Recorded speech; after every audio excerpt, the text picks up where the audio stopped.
So today we've come here just for dancers to rehearse all the harness work and all the aerial stuff that's happening in the production. There's a number of different characters that have to use this vertical wall to descend down. I think it's the first time doing harness work for most people here, so we've just got the studio for the day to practice and to try and get comfortable with the harness work and going up and down the wall.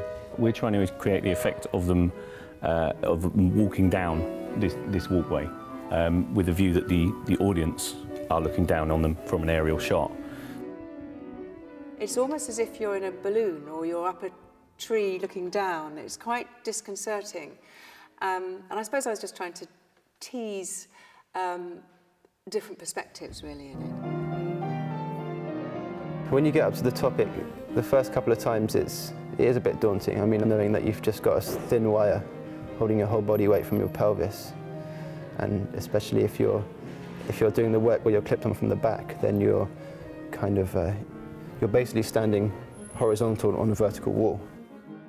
We start off vertical and the gradient comes down. So for them, the body position is always changing. Every step they take, they're becoming more upright as they come lower. It's important that when you're sitting into the harness, you're giving it a lot of weight as the clip stays closed when it's being pulled on. And Ben's been through with us the fact that sometimes if you let the weight off of that, it can come open. I mean, very rarely, but it's important that to operate it safely and smoothly, that you're always kind of sitting into the harness, whether it be from the front or the back. You've just done it 4 times in a row, so and it is hard work, isn't it? But the second one that we did was much better than the others. We know it's there. We just need to help you more. We need to work on it a bit more. I think what I'm struggling with at the moment is just trying to find the correct footing on the way down, and it's that hard balance of finding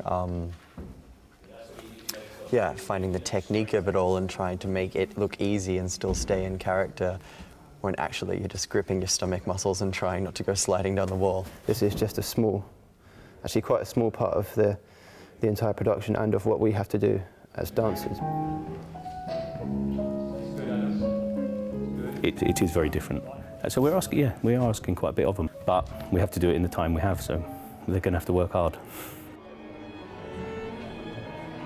Ladies and gentlemen, this is your parts 2 beginners call with Miss Bees, Miss Bell, Miss Crow, Miss Crow. I have about a minute and a half to get into the harness, get off stage, get into my next costume, into the harness, and then run behind the stage and up the stairs to come on. You know, when you've got a minute and 20 to get somebody from one costume into another, and with the harness, you know, gets the adrenaline going, gets you pumping. There's 3 people involved in dressing me, and everyone kind of knows when to come in. I've got someone that puts the harness on, and then someone pulls the pants. I'm kind of just a puppet getting moved around. People are putting my shoes on, doing up my laces. And yeah, we just rehearse this and get it down to a fine art, and then it all seems to come together quite nicely.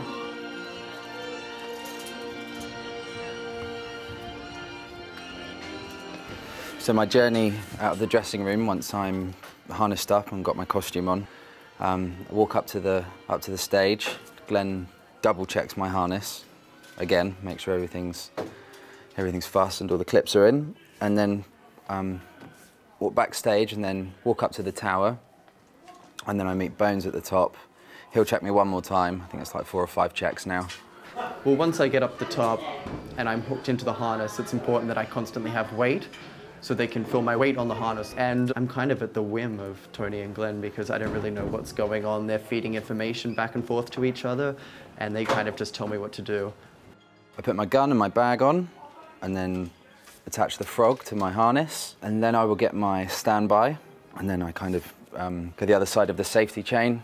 There is that moment when you have to kind of just straighten your legs, and then you go over, but you feel so safe. I guess there's always that split second before I swing out where I kind of go, oh, I hope this doesn't snap. But it's actually a bit more of a fun ride now than anything else. And then I get my cue to stand out, so I'm horizontal to the floor, and then my go, and then there's my walk.